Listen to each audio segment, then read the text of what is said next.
अब देखिए बच्चों, आपके सामने है क्लास 12th के मैथ के 10वें लेसन का एक और इम्पोर्टेंट क्वेश्चन। बच्चों क्वेश्चन में दिया गया है, यदि वेक्टर ए और वेक्टर बी, यदि वेक्टर ए बराबर इतना और वेक्टर बी बराबर इतना, तो उस त्रिभुज का क्षेत्रफल ज्ञात कीजिए जिसकी दो भुजाओं को वेक्टर ए और वेक्टर बी से प्रदर्शित किया गया है। जैसे मान लीजिए एक त्रिभुज है, ठीक है, ये मान लीजिए आपके पास एक त्रिभुज है, त्रिभुज का नाम मान लीजिए है एबीसी।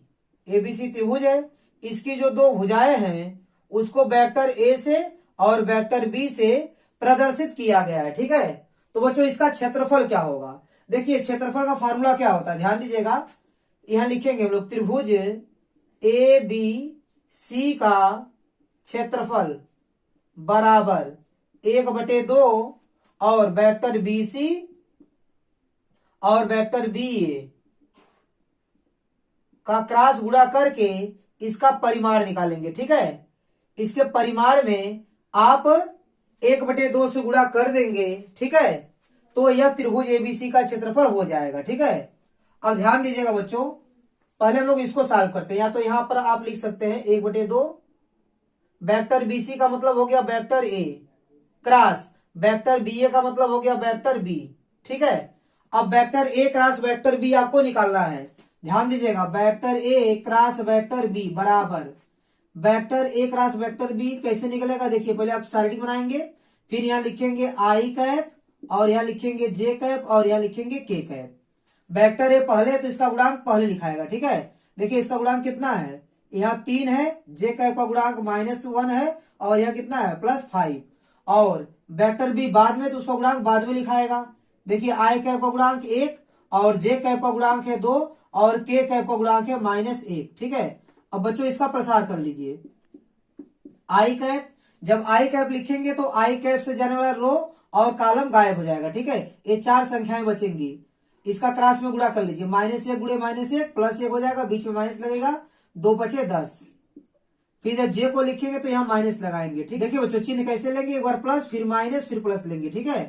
तो जे कैप जब लिखेंगे तो जे कैप से जाने वाला रो और कॉलम गायब, तो -1 का गुणा 3 में करेंगे तो -3 मिलेगा, फिर बीच में -1 का गुणा 5 में करेंगे तो आपको मिलेगा 5, फिर प्लस के कैप से जाने वाला रो और कॉलम गायब, ठीक है। तो 2 का गुणा 3 में कीजिए तो आपको मिलेगा 6, फिर -1 का गुणा -1 में करेंगे तो आपको मिलेगा -1 और माइनस पहले से तो हो जाएगा आपका +1, ठीक है।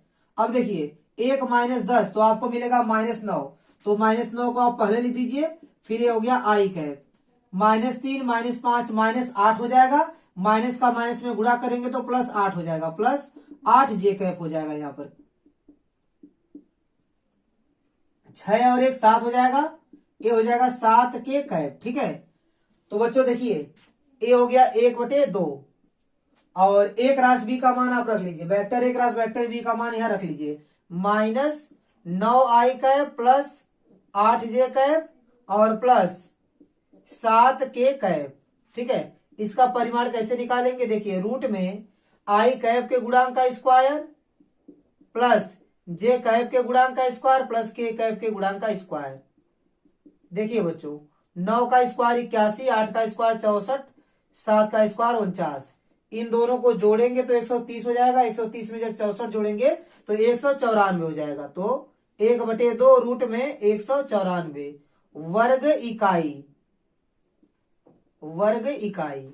बच्चों यही आपका आंसर हो जाएगा।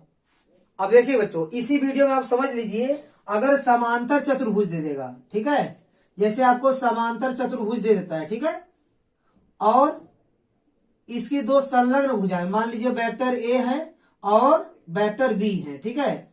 अगर आपको इसका क्षेत्रफल निकालना होगा, ठीक है, इसका क्षेत्रफल निकालने के लिए केवल vector A cross vector B का परिमाण निकाल देंगे, ठीक है। अगर इसका परिमाण निकाल दिए तो इसका क्षेत्रफल आपको मिल जाएगा, लेकिन जब त्रिभुज का निकालना होता है तो ये आधा हो जाता है, ठीक है। इसीलिए जब त्रिभुज का क्षेत्रफल निकालते हैं तो यहाँ 1/2 लगाते हैं।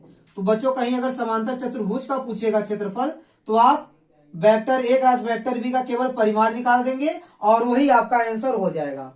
अब देखिए बच्चों दूसरे क्वेश्चन को लगाते हैं। यहाँ पे दिया गया है 2 सदिश दिया गया है, बोला कि इनके बीच का कोण ज्ञात कीजिए।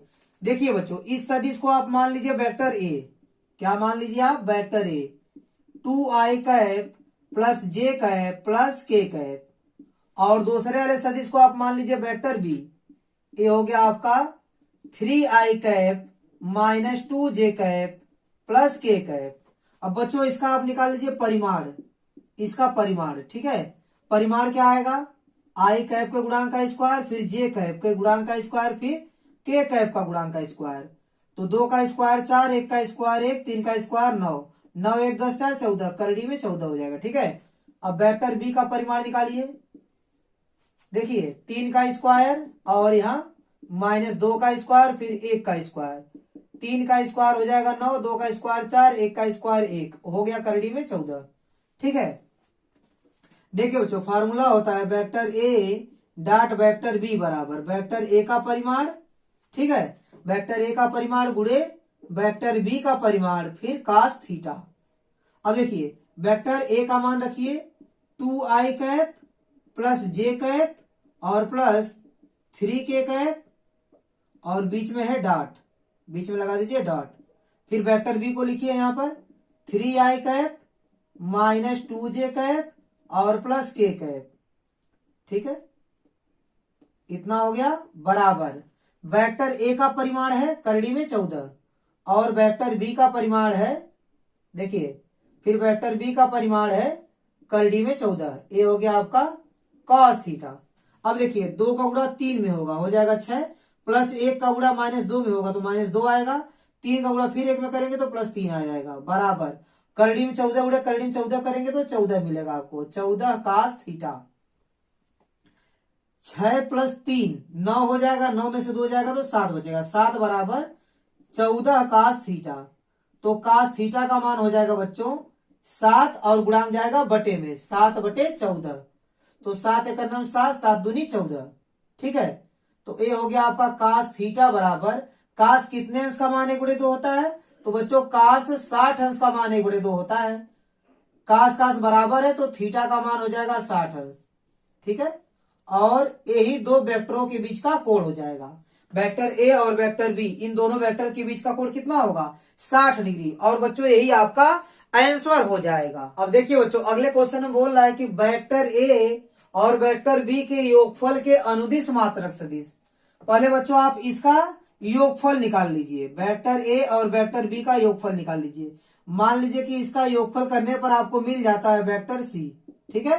पहले आप इसका योगफल निकालेंगे। अब वेक्टर ए का मान रखिए 2i प्लस 2j और माइनस 5k, फिर प्लस वेक्टर बी का मान रखिए 2i प्लस j और प्लस 3k। तो बच्चों इसको जोड़ने में क्या आएगा, देखिए 2i और 2i जोड़ेंगे तो 4i हो जाएगा, ठीक है, प्लस 2j और 1j मिलके हो जाएगा आपका 3j और माइनस 5k प्लस 3k, तो 5 में से 3 घटेगा तो माइनस 2k हो जाएगा। ये हो गया आपका वेक्टर ए और वेक्टर बी का योगफल, जिसको हम दिखाए हैं वेक्टर सी से, ठीक है। अब इनका जो योगफल आया है उसकी दिशा में मात्रक सदिश आपको निकालना है। देखिए इन दोनों के योगफल के अनुदिश, अनुदिश मतलब उनके दिशा में मात्रक सदिश चाहिए, मतलब आपको वेक्टर सी की दिशा में मात्रक सदिश चाहिए, मतलब सी कैप चाहिए। सी कैप कैसे मिलेगा, वेक्टर सी में वेक्टर सी के परिमाण से भाग देने पर मिलेगा। तो आप वेक्टर सी का पहले परिमाण निकाल लीजिए। परिमाण कैसे निकलेगा, देखिए आई कैप के गुणांक का स्क्वायर, फिर जे कैप के गुणांक का स्क्वायर, फिर के कैप के गुणांक का स्क्वायर, इन सबको जोड़ देंगे तो कितना मिलेगा आपको, देखिए 4 का स्क्वायर 16, 3 का स्क्वायर 9 और 2 का स्क्वायर 4, तो 16 4 20, 20 9 29, करड़ी में 29, ठीक है। अब देखिए वेक्टर सी कितना आपका है, देखिए 4i और प्लस 3j और माइनस 2k अपान वेक्टर सी का परिमाण कितना है, करड़ी में 29, ठीक है। ऐसे लिखिए या फिर इसको और आगे बढ़ा दीजिए, सी कैप बराबर 4 बटे करड़ी में 29i प्लस 3 बटे करड़ी में 29 जे कैप माइनस 2 बटे करड़ी में 29 और के कैप, ठीक है। यह वेक्टर ए और वेक्टर बी के योगफल के अनुदिश मात्रक सदिश है, ठीक है बच्चों, यही आपका आंसर हो जाएगा। अब देखिए बच्चों अब लगाएंगे क्वेश्चन नंबर 4 को। आपको दिया गया है कि वेक्टर ए वेक्टर बी और वेक्टर सी सदिश है, ठीक है। और एक चीज और दिया गया है, क्या दिया गया देखिए, vector A plus vector B plus vector C is equal to 0 vector, ठीक है। ए भी दिया गया है। आपसे पूछ रहा है vector A dot vector B plus vector B dot vector C plus vector C dot vector A का मान क्या होगा। देखिए बच्चों, ये दोनों वेक्टर आपस में बराबर हैं। अगर यह बराबर है तो इनका परिमाण भी बराबर हो जाएगा, ठीक है। इनका परिमाण भी बराबर हो जाएगा और इनके परिमाण का स्क्वायर भी बराबर हो जाएगा। तो किसी वेक्टर के परिमाण का स्क्वायर का मतलब क्या होता है, इसी में डॉट गुणा, ठीक है। जैसे देखिए vector A plus vector B plus vector C dot vector A plus vector B plus vector C बराबर 0 वेक्टर और डॉट 0 वेक्टर, ठीक है। अब वेक्टर ए का वेक्टर ए में डॉट गुणा करेंगे तो आपको मिलेगा vector A dot vector A, और वेक्टर ए का बी में करेंगे तो vector A dot vector B मिलेगा। फिर ए का सी में कीजिए vector A dot vector C, ठीक है। इसी प्रकार आप बी का गुणा कीजिए vector B dot vector A plus vector B dot vector B. फिर बी का सी में कीजिए vector B dot vector C. फिर बच्चों वेक्टर सी का तीनों गुणा कर दीजिए, vector C dot vector A plus vector C dot vector B plus vector C dot vector C बराबर 0 वेक्टर का 0 वेक्टर में गुणा करेंगे तो आपको मिल जाएगा 0, ठीक है। क्या मिल जाएगा 0, क्योंकि इसका परिमाण इंटू इसका परिमाण करेंगे, फिर इनके बीच का कोण cos थीटा लिखेंगे तो 0 ही आएगा, ठीक है, क्योंकि परिमाण इसका 0 होगा। तो ओवरऑल क्या हो जाएगा आपका 0 हो जाएगा, ठीक है। अब देखिए वेक्टर ए डॉट वेक्टर ए करेंगे तो आपको मिल जाएगा वेक्टर ए के परिमाण का स्क्वायर। ठीक इसी प्रकार देखिए vector B dot vector B करेंगे तो वेक्टर बी के परिमाण का स्क्वायर मिल जाएगा, ठीक है, वेक्टर बी के परिमाण का स्क्वायर। फिर इसी प्रकार vector C dot vector C करेंगे तो वेक्टर सी के परिमाण का स्क्वायर मिल जाएगा। अब देखिए बच्चों, अब यहाँ पर ए बी है, देखिए यहाँ ए बी है और यहाँ है बी ए, तो यह क्रम विनिमय नियम का पालन करता है, ठीक है। Vector A dot vector B लिखिए या vector B dot vector A लिखिए, दोनों एक ही चीज है, इसको आप घुमा सकते हैं। Vector B dot vector A को आप लिख सकते हैं vector A dot vector B, तो दोनों आपस में जुड़ जाएंगे, ठीक है। तो यहाँ हो जाएगा 2 vector A dot vector B. ठीक इसी प्रकार आप जोड़ेंगे बी सी वाले को, देखिए यहाँ है बी सी, यहाँ भी उल्टा कर देंगे तो बी सी मिल जाएगा, तो इसको जोड़ेंगे तो 2 vector B dot vector C हो जाएगा। इसी प्रकार सी ए को देखिए, सी ए या ए सी बात एक ही है, तो 2 vector C dot vector A बराबर क्या हो जाएगा 0, ठीक है। अब देखिए बच्चों, इन तीनों में से आप 2 कॉमन कर लेंगे तो आपको मिल जाएगा vector A dot vector B plus vector B dot vector C plus vector C dot vector A बराबर, अब देखिए बच्चों ये सब प्लस में उस साइड जाएंगे तो माइनस में हो जाएंगे, माइनस वेक्टर ए के परिमाण का स्क्वायर, फिर माइनस वेक्टर बी के परिमाण का स्क्वायर, फिर माइनस वेक्टर सी के परिमाण का स्क्वायर हो जाएगा, ठीक है। आप तीनों में से माइनस कॉमन भी कर सकते हैं, तो माइनस कॉमन करेंगे तो ये सब आपका प्लस में हो जाएगा, ठीक है।